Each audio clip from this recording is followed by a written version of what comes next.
Back to live show. Madhavi గారు, నాకు కీలక భేటీ జరిగింది. మీ పార్టీ ప్రెసిడెంట్ లక్ష్మణ్తో ప్రొఫెసర్ కోదండరాం టీజేసీ చైర్మన్ భేటీ అయ్యారు. అంటే దీన్ని సాధారణ భేటీగా చూడాలా, లేకపోతే ప్రభుత్వ వ్యతిరేక శక్తులన్నీ ఒక తాటి మీదకి వస్తున్నట్టు చూడాలా? కాంగ్రెస్ ని పక్కన పెట్టి అంటే చిన్న కన్ఫ్యూజన్ ఇక్కడ. కోదండరాం గారు కాంగ్రెస్ పార్టీ ముసుగులో వారు పోరాటాలు చేస్తున్నారని ప్రభుత్వం విమర్శిస్తుంది. ఇవాళ కోదండరాం గారికి బీజేపీ సపోర్ట్ చేస్తామని కొత్త ప్రపోజల్ వచ్చింది. ఈక్వేషన్స్ ఏమైనా మారబోతున్నాయా? ఇప్పుడు కోదండరాం గారు అన్ని పొలిటికల్ పార్టీస్ని కలిసారు. ఇవాళ ఒక బీజేపీనే కలిసారు అనేది కాదు, ఇదివరకు కాంగ్రెస్ని కలిసారు, కమ్యూనిస్టులని కలిసారు, అందరినీ కలిసారు. అదే భాగంగా వచ్చి కలిసారు.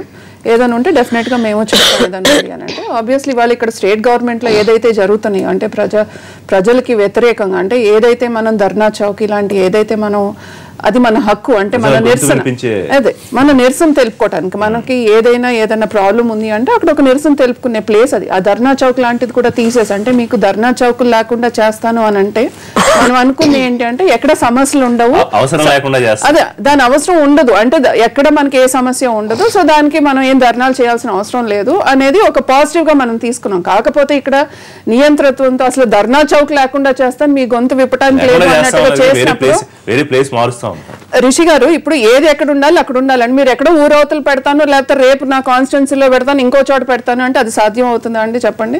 ఏది ఎక్కడ ఉండాలి అక్కడ ఉండాలి. ఇవాళ మనం తెలంగాణ సాధించుకున్నప్పుడు ఎన్ని ధర్నాలు చేయలేదు, ఎన్ని మిలియన్ మార్చులు ట్యాంక్ బండ్ మీదకి రాలేదు, ఇవన్నీ భాగమే. కాకపోతే ఇవాళ ఏంటి అని అంటే అది పీస్ఫుల్ గా చేసుకునే ప్లేసెస్ అక్కడ ఎవరికి ఇబ్బంది కలిగించేది కాదు. ధర్నా చౌక్స్ పెద్దది చేస్తాను లేకపోతే ఇంకొకటి అని అసలు ముందు అసెంబ్లీలోనే గొంతు విప్పనివ్వట్లేదు, బయట కూడా విప్పనివ్వట్లేదు. సో ఇలాంటి అన్ని చోట్ల నుంచి ఏదైతే వస్తున్నాయో వీటి గురించి చర్చ జరిగి ఉండదు. దయగర్ గారు, కాంగ్రెస్ ప్లస్ కోదండరాం గారు ప్లస్ ప్రజా సంఘాల, బీజేపీ ప్లస్ కోదండరాం గారు ప్లస్ ప్రజా సంఘాల అంటే కాంగ్రెస్ బీజేపీ కలిసి పనిచేసే అవకాశం నేను అనుకుంటున్నా. జేఏసీ మీద కాంగ్రెస్ ముద్ర వేయడం అనేది ఇబ్బందికరంగా మారింది. తర్వాత దాని ఫిజిల్ అవుట్ వరకు పిట్టల రవీందర్ గారితో పాటు కొంతమందిని బయటికి తీసి కొంత ఇబ్బందికరమైన పరిస్థితుల్లో అందరితో కలిసి ఉండా అనే ఉద్దేశంతో జేఏసీ నాయకుడు బీజేపీని కలిసి ఉంటాడనేది నా యొక్క అభిప్రాయం.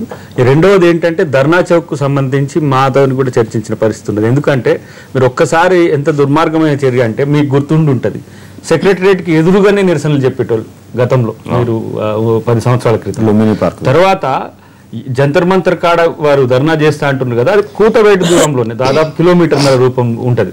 అసలు ప్రజాస్వామ్య దేశంలో నిరసనకు పార్లమెంటే వేదిక ఉంటుంది. అంటే పార్లమెంటుకు ఆవడ దూరంలో అంత దూరంలో ఉంటుంది. అంటే మనం వైట్ హౌస్ చూసుకుంటే కిలోమీటర్న్నర ఉంది, మనం బ్రిటన్ రానికి ఇంటి పక్కనే దాదాపు అది కూడా 75 మీటర్ల దూరంలో ఆమె పెట్టుకున్న పరిస్థితి ఉంది. అంటే ప్రజలు నాకు ఏ అంశాల పట్ల వ్యతిరేకత ఉందో నా దృష్టికి తెస్తే నేను ప్రభుత్వాన్ని నిలదీసే పరిస్థితి ఉంటుంది. కానీ ఇక్కడ ఏంటి, నాగోల్లో నిన్న కత్తి వెంకటస్వామి తీసుకుపోయి దాడి చేసినా కూడా తీసుకుపోయి ఫీర్జాది కూడా పెట్టుకోవాల్సిన అవసరం వచ్చింది.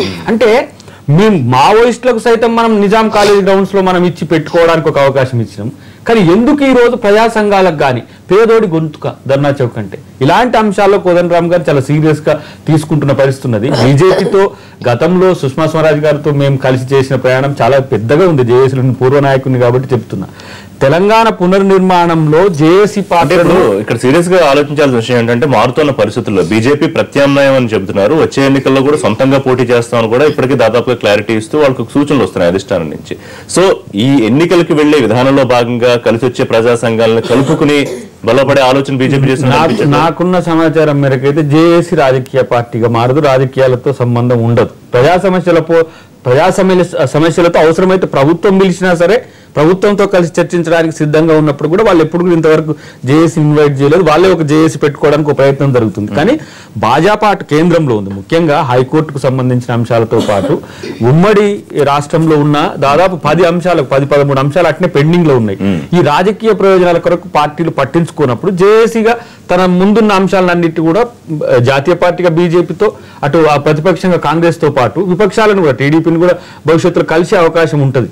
అయితే నేనేమంటున్నా, ఇది రాజకీయ ప్రయోజనం కొరకని చెప్పే ప్రయత్నం, బట్టగాల్చి మీదేసే ప్రయత్నం మొత్తం కేటీఆర్ తో పాటు వాళ్ళ ఎంపీలు ఎమ్మెల్యేలతో పాటు ముఖ్యమంత్రి ఒక్కడే మాట్లాడలేదు. కాకపోతే డైరెక్షన్స్ లేకుండా ఉండదు కదా. ఇప్పుడు మీరు వాయిస్ వినిపించారు అంతర్లీనంగా మీ రాజకీయ ప్రయోజనం కూడా. మొన్నటి దానిక కాంగ్రెస్ పార్టీ ఏజెంట్ అన్నారు, ఇప్పుడు బీజేపీ ఏజెంట్ అంటారా? చూడాలి మరి, ఇంకా వాయిస్ అయితే రాలేదు. అంటే ఎవరితో కలిస్తే ప్రజలతో కలిస్తే ప్రజలు ఏజెంట్ అనాలి అది అనరు. కాంగ్రెస్ పార్టీని బదనాం చేయాలి కాబట్టి ఆయన అక్కడ రైతు దీక్ష చేస్తా అంటే అరెస్ట్ చేస్తే మొత్తం చర్చించింది అసెంబ్లీలో కాంగ్రెస్ పార్టీ చర్చిస్తే వినకపోతే కాంగ్రెస్ పార్టీ సిఎల్పి మొత్తంగా కూడా కోదండరామ్ ఇంటికి పోతే ఎన్నో కామెంట్లు, అది కాంగ్రెస్ పార్టీ నడిపిస్తున్న ఉద్యమం రైతు దీక్ష అని. రైతుల కొరకు కొట్లాడితే కూడా రాజకీయాలు అంటగట్టే ప్రయత్నం చేస్తే ఏం చేస్తారు ప్రజా సంఘాలు? ఎట్లా బీజేపీ ఒంటరిగా పోటీ చేస్తామని క్లారిటీ ఇచ్చే అవకాశం, మంత్రుల నియోజకవర్గాలు మంత్రుల ప్లేసుల్లో కూడా పోరాటాలకు సిద్ధం అవుతున్నారు. గతంలో తెలుగుదేశం పార్టీ కూడా నాకు చెప్పినట్టు గుర్తు, మంత్రుల నియోజకవర్గాల్లో నిరసన కార్యక్రమాలు కొనసాగుతున్నాయో లేదో, ఒకటి పాయింట్ నెంబర్ 1. రెండోది, బీజేపీ ప్లస్ ఇతర ప్రజా సంఘాలు కలిసి పోరాడే అవకాశం మీకు ఏమైనా కనిపిస్తుంది? బీజేపీ అనే కాదు, ఇప్పుడు దయాకర్ గారు చెప్పినట్లు ఎవరైనా సరే ఇప్పుడు జేఏసీ అంటే ఏంది, అన్ని ఇప్పటికి కూడా మల్లన్న సాగర్ లో జరుగుతున్నటువంటి దాని మీద కోదండరామ్ గారు అన్ని పార్టీలు ఇంకా ఉద్యమాలు జరుగుతున్నాయి అక్కడ ఉన్నటువంటి పరిస్థితులకు అనుగుణంగా. అంటే ఎక్కడ సమస్య ఉంటే ఇప్పుడు నిన్న మిర్చి దాని మీద పెద్ద ఎత్తున ఆందోళన చేస్తే ఏ పార్టీకి ఆ పార్టీ ప్రజలకు మద్దతుగా వెళ్తున్నారు, దాని మీద ఉద్యమాలు చేస్తున్నారు, అన్ని రకాలుగా ముందుకు పోతున్నారు. అదే మాదిరిగా ఈ రోజు అంటే పేపర్లో వచ్చిందనే కాదు, గ్రామాలలో తాగునీటి ఎదుటైతే తీవ్రంగా ఉన్నది, దాని మీద కూడా మేము పెద్ద ఎత్తున మాట్లాడుతున్నాం పోతున్నాం. బీజేపీ స్టాండ్ ఎప్పుడు ఎలా ఉంటుందో వాళ్ళ ఇండివిజువల్ గా వాళ్ళ పార్టీ ఇంట్రెస్ట్. ఇప్పుడు కొన్ని సందర్భాలలో తెలుగుదేశంతో కలిసింది గతంలో, తర్వాత వాళ్ళే చెప్పారు మేము తెలుగుదేశంతో నడవము, మేము ఇండివిజువల్ గా పోతాము. అఫీషియల్ గా ఈ స్టేట్ వరకు ఒక్కొక్కరు ఒక్కో రకమైన స్టేట్మెంట్ ఇస్తున్నారు. లక్ష్మణ్ గారు ఒక రకంగా ఇస్తే, కిషన్ రెడ్డి గారు ఒక రకంగా ఇస్తే, అమిత్ షా గారు ఒక రకంగా ఇస్తే, అంటే అల్టిమేట్ గా అమిత్ షా గారు చంద్రబాబు నాయుడు గారు ఏది డిసైడ్ చేస్తే తెలుగుదేశం బీజేపీ ఆ రకంగా ఉంటాయి. మేమైతే అక్కడ సెంట్రల్ లో కలిసి ఉన్నాము, అదే మాదిరిగా ఆంధ్రలో కూడా కలిసి ఉన్నాం. కాబట్టి ఇక్కడ డిఫరెన్స్ ఉన్నాయంటే మేమైతే దానికి ఏమి వ్యతిరేకంగా లేము, వాళ్ళతో కలవకూడదనే నిర్ణయం ఇప్పటివరకు మేము ఎక్కడ తీసుకోలేదు, ఆ రకంగా స్టేట్మెంట్లు కూడా లేవు. కాబట్టి బీజేపీ ఇండివిజువల్ గా వాళ్ళు ఎదగాలనుకొని ఇప్పుడు మణిపూర్ లాంటి చిన్న చిన్న స్టేట్ లో కూడా వాళ్ళు రావాలనుకుని కొంత తాపత్రయంతో వెళ్తున్నారు. ఆ రకంగా తెలంగాణలో కూడా వాళ్ళు ఇండివిజువల్ గా వెళ్ళాలనుకుంటున్నారు. అది మనకు అనవసరం, మా పార్టీగా మాకు అనవసరం. మేము ఎంతసేపటికి మా ప్రజాక్షేత్రంలో తెలుగుదేశం పార్టీ, గతంలో తెలుగుదేశం పార్టీ తెలంగాణలో పెద్ద ఎత్తున అంటే ఎటువంటి సంస్కరణలు తీసుకొచ్చిందో అందరికి తెలుసు.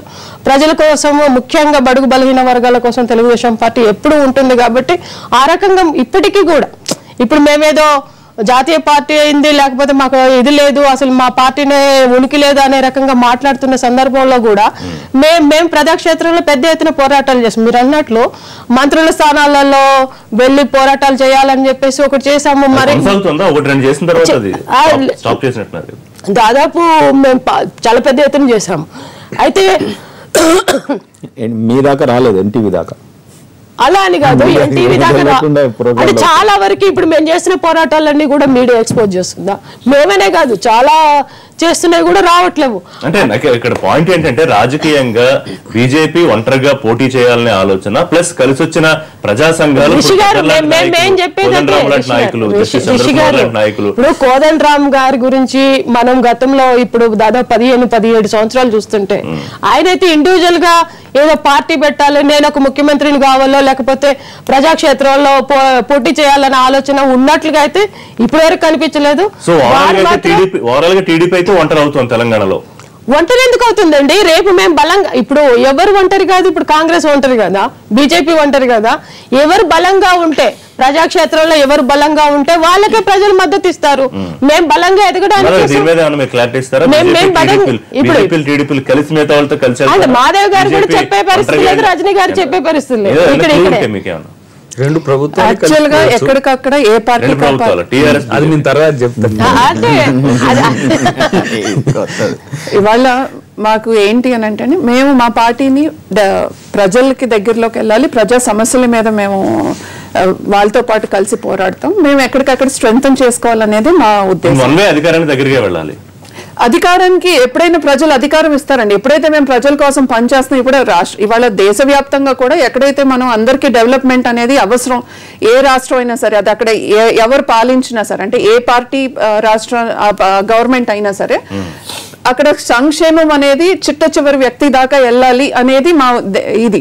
సో ఆ డెవలప్మెంట్ ప్రోగ్రామ్స్ అందరికీ వెళ్ళాలి అనే భాగంగానే ఇవాళ ఇక్కడ తెలంగాణలో కూడా మేము అనేది ఏంటి అంటే డెవలప్మెంట్ అనేది ప్రతి ఒక్కరికి చేరాలి అని అంటే ఇవాళ ఇక్కడ టీఆర్ఎస్ ప్రభుత్వం ఏదైతే చెప్పిందో అది జరగట్లేదు ఇప్పుడు దాకా. వాళ్ళు అన్ని అక్కడ పేపర్ల మీద చూపిస్తున్నారు కానీ అక్కడికి ఆచరణలోకి వచ్చేపాటికి అది గ్రౌండ్ లెవెల్ దాకా ఏది జారట్లేదు. ఇవాళ మనం మిషన్ కాకతీయ గురించి మాట్లాడుతున్నాం. మిషన్ కాకతీయలో చెరువులన్నీ కళకళలాడుతున్నాయి అని అన్నారు. ఇవాళ అక్కడ పూడికలు సరిగ్గా తీయనప్పుడు ఏమైందంటే జస్ట్ పైన నీళ్లు కనపడి ఇవాళ పొలాలు ఎన్ని ఎండిపోతున్నాయి, ఎన్ని లక్షల ఎకరాలు ఎండిపోతున్నాయి అంటే అవన్నీ డెఫినెట్ గా ప్రజలు చూస్తున్నారు. ఇన్ని వేల కోట్లు, నేను అక్కడికే వస్తున్నాను శ్రీనివాస్ గారు, ఇవాళ ఇన్ని వేల కోట్లు పెట్టి అన్ని చేస్తున్నప్పుడు ప్రజల నుంచి డెఫినెట్ గా వ్యతిరేకత వస్తుంది. కాకపోతే అక్కడ బీజేపీ ఏదైతే సెంటర్ లో చెప్పిందో చేసి చూపిస్తుంది అనే ఒక నమ్మకం డెఫినెట్ గా అది రానున్న రోజుల్లో ఇక్కడ తెలంగాణలో కూడా బీజేపీ వైపు అందరూ చూస్తారు. సో డెఫినెట్ గా మేము కూడా బలపడతాం దీంట్లో, నో డౌట్. సో బీజేపీ ఒంటరిగా 2019 ఎన్నికల్లో పోటీ చేయడానికి సిద్ధంగా ఉంది. మేము సిద్ధంగా ఉన్నామండి, కానీ డిపెండ్స్ రేపు రానున్న రోజుల్లో ఎలాంటి నిర్ణయాలు జరుగుతాయని చూద్దాం. రైట్. శ్రీనివాస్ గారు, ఇందాక నేను అడిగినట్టు కాంగ్రెస్ పార్టీ ప్లస్ కోదండరామ్ గారు ప్లస్ ప్రజా సంఘాలు కలిసి వచ్చే ప్రజా సంఘాలు, లేకపోతే బీజేపీతో ఏ కూటమిని ఎదుర్కోవడానికి సిద్ధంగా ఉన్నారు, లేకపోతే దయాకర్ గారు అన్నట్టుగా బీజేపీ టీఆర్ఎస్ కలిసి కాంగ్రెస్ ఎదుర్కొనే అవకాశం ఉంటుంది? 3 పార్టీల ప్రశ్నలు, మీది 4 ప్రశ్నలకు సమాధానం. ఒక లైన్ ఎక్కువ చెప్తున్నాను, కొద్దిగా టైం ఇవ్వండి. ఇప్పుడు మీరు ఫస్ట్ గోదావరి నదిలో కొట్టుకుపోయేట ప్రాణికి ఒక గడ్డిపోచ కూడా ఆధారంగా కనిపిస్తుంది. ఈ రోజు పరిస్థితులు ఆ ప్రకారం ఉన్నప్పుడు చిన్న పార్టీలు కూడా కలిసి ప్రయత్నం చేస్తే ప్రజా సంఘాలను ప్రయత్నం చేస్తుంది. చిన్న పార్టీలు అంటే నేను చిన్న సంఘం, ఒక పార్టీగా లేనటువంటి కోదండరామ్ గారి అవసరం వారికి ఉంది. అంటే బీజేపీ పార్టీ మీరు చూసినట్టయితే ఢిల్లీలో అంటే మునిగిపోయేటటువంటి వారికి గడ్డిపోచ కూడా ఇదే రకమైన కోదండరామ్ గారి దగ్గరికి బీజేపీ నేను చెప్తాను అన్ని పార్టీలు ప్రతిపక్ష పార్టీలు ఏ రకంగా ఉన్నాయంటే ఖమ్మం ఎన్నిక చూసినట్టయితే సిద్ధాంతాలను పక్కకు పెట్టి ఎన్టీ రామారావు తెలుగుదేశం పార్టీని ఏ సిద్ధాంతంతో తీసుకొచ్చారో దాని వ్యతిరేక పార్టీ కాంగ్రెస్. ఆ రోజు ఖమ్మం ఉప ఎన్నికలో Telugu Desam party, BJP party, Congress party, CPM party, CPI party, ప్రజా సంఘాలు అందరూ కలిపి ఉప ఎన్నికలో నిలబడితే చచ్చిపోయిన దగ్గర సెంటిమెంట్ తో గెలవలేని పార్టీ కాంగ్రెస్ పార్టీ ఖమ్మంలో మనం చూసాం ఎన్నిక. అదే రకంగా నేను అదే తీస్తున్నా. ఇప్పుడు అక్కడ కలయిక చూడండి మీరు, ఆ పార్టీల యొక్క కలయిక సిద్ధాంతాలు రాధాలను పక్కకు పెట్టి టీఆర్ఎస్ పార్టీ ఒంటరిగా పోటీ చేసినాం. ప్రీ ఎలక్షన్స్ అలయన్సెస్ లేవు, పోస్ట్ ఎలక్షన్ అలయన్సెస్ లేవు, మాకు ఇక్కడ అలాంటి ఇబ్బంది లేదు. కానీ ఈ ఒక్క ప్రాంతీయ పార్టీని ఢీకొనడానికి జాతీయ పార్టీలన్నీ ఏకమైతే తప్ప సాధ్యం కాదని జట్టు కట్టినా డిపాజిట్లు రాలేదు, ఒక విషయం.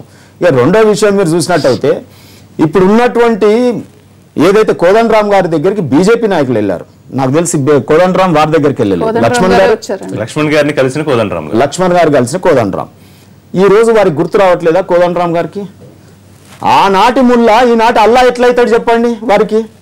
ఉద్యమ కాలంలో రాజీనామాలు చేయమంటే తెలంగాణ వస్తుందంటే కిషన్ రెడ్డి గారు పారిపోయారు. మాకేమన్నా ముల్లా ఇప్పుడు దేవుళ్ళగా ఎట్లా కనిపిస్తుంది? ఒక తెలంగాణ రాష్ట్రాన్ని సాధించడానికే పనికిరానటువంటి ఆయన ఆదేశాలు ఈ రోజు ఒక్కటన్నా నాకు చెప్పని ఇప్పుడు చూడండి, మీకు ఇక్కడే తెలుస్తుంది. ఒక్క టిఆర్ఎస్ ఇష్యూని మీద ఏ రకంగా పార్టీలు ఒక్కటే మూకుమ్మడిగా. రెండోది ఏంటంటే లెట్ మీ కన్ఫ్యూజ్ అవుతున్నావు, పదవి వచ్చినాక కంప్లీట్ ఎట్లా ఖచ్చితంగా చెప్తున్నా. ఆ రోజు ముల్లా అనలేదన్న మన ఉద్యమ నాయకుడు, మన కోదండరామ్ తిట్టలేదా, కిషన్ రెడ్డి గారు అనలేదా, మీరేమన్నా ముల్లానా, మీ ఆదేశం పాటించాలని నేను ఒకటే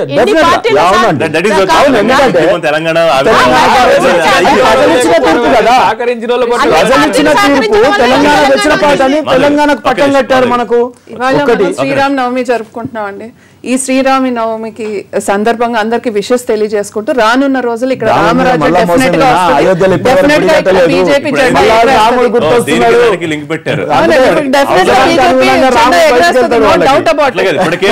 ఇప్పటికే మీ మీద విమర్శలు, గెలవాలంటే మతాన్ని వాడుకుంది ఎవరండి? వాళ్ళు వాడుకున్నారు. మతాన్ని వాడుకుంది ఎవరు? ఇక్కడ టీఆర్ఎస్ వాడుకుంది మతాన్ని, లేదా ఇక్కడ కాంగ్రెస్ యూపీలో వాడుకుంది, కానీ ఎక్కడ బీజేపీ వాడుకోలేదండి మతాన్ని. ఇక్కడ బీజేపీ వాడుకుందల్లా మేము వాడుకుంది డెవలప్మెంట్. ఈ డెవలప్మెంట్ చూసే దేశవ్యాప్తంగా అందరూ బీజేపీ వైపు వస్తున్నారు. రేపు రానున్న రోజుల్లో కూడా తెలంగాణలో అందరూ బీజేపీకే మీరు హైకోర్టు విషయంలో కలిసి రాలేదు, కమల్నాథన్ కమిటీ విభజన చేయరు. మీరు అన్నారా దయాకర్ గారు ఇంతకుముందు అన్నట్టు ఎన్నో సంస్థల్ని విభజన చేయరు. శీలాపీఠ కమిటీ ఉందా లేదా మనకు తెలియదు. ఇప్పుడు కాంగ్రెస్ ముక్త భారత్ వీళ్ళ ఎజెండా. అవును, కాంగ్రెస్ ముక్త భారత్ లో బీజేపీ టిఆర్ఎస్ తో కలిసి నన్ను కొట్టాలన్నా, బీజేపీ ఇండివిజువల్ కొట్టాలన్నా అనే మీమాంసలో ఉంది ఇప్పుడు. ఓకే. అది రేపు బీజేపీ శుక్రవారం- ఆలోచన అయ్యుండొచ్చు. కాదు, ఇప్పుడు బీజేపీ ఏంది TRS హైదరాబాద్ లో కాదు కదా. దిగుతుంది, హైదరాబాద్ పార్లమెంట్ దగ్గర దిగుతుంది, నిజామాబాద్ దిగుతుంది. వాళ్ళు మతం మీద ఉత్తరప్రదేశ్ మోడల్ తో వస్తున్నారు. వీరు చిన్న యోగి, ఎవరు వీరు యాగం చేసి అసలు హిందుత్వానికి ప్రతీకనే కేసీఆర్ అయిన పరిస్థితుల్లో ఇప్పుడు వస్తున్న సమస్యల్లో ప్రభుత్వాలు రెండు కలిసి రెండు ప్రభుత్వాలు కలిసి మా మీద యుద్ధానికి వస్తున్నట్టుగానే మేము భావిస్తున్నాం.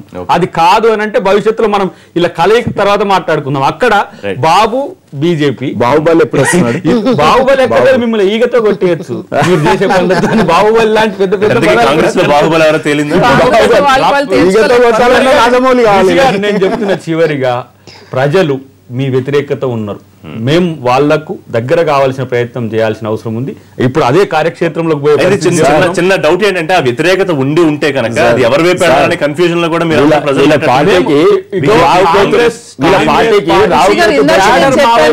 కాంగ్రెస్ నమ్మే పరిస్థితుల్లో ఇక్కడ ప్రజలు లేరు.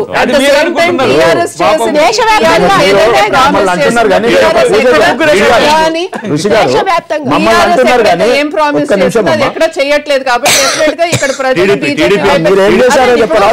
మనం చూడాల్సింది ఏంటి, అక్కడ దేశంలో ఉన్నది బీజేపీ ప్రభుత్వం. బీజేపీ ప్రభుత్వం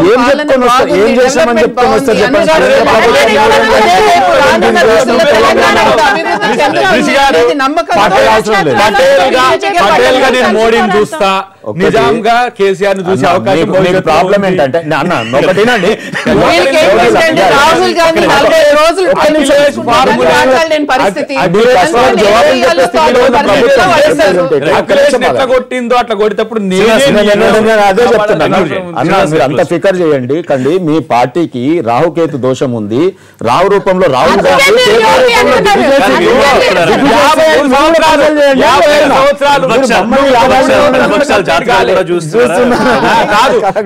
సంవత్సరాలు 3 సంవత్సరాలకి మేము బీజేపీ ఇక్కడ రావాలంటే ఒకటే. ఇప్పుడు కరెంట్ తెలంగాణకు 3 ఏళ్ల కాలంలో తెలంగాణ గతంలో ఒక్క ఓటు అని 2 రాష్ట్రాలని అబద్ధం చెప్పినా అది వదిలేయండి. కానీ రాష్ట్రం ఏర్పడ్డ తర్వాత మేము ఇది చేశాము, యోగి హైకోర్టు విభజన చేసినాం, ఈ ప్రాజెక్ట్ కు 1000 కోట్ల రూపాయలు ఇచ్చినాం, జాతీయ ప్రాజెక్టు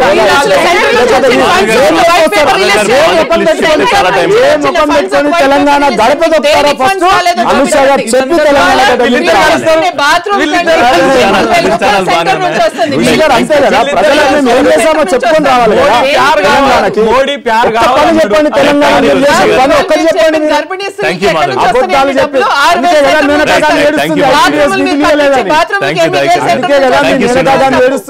ఇది వాళ్ళ లైవ్ షో. రేపటి లైవ్ షోలో తిరిగి కలుద్దాం. Keep watching NTV.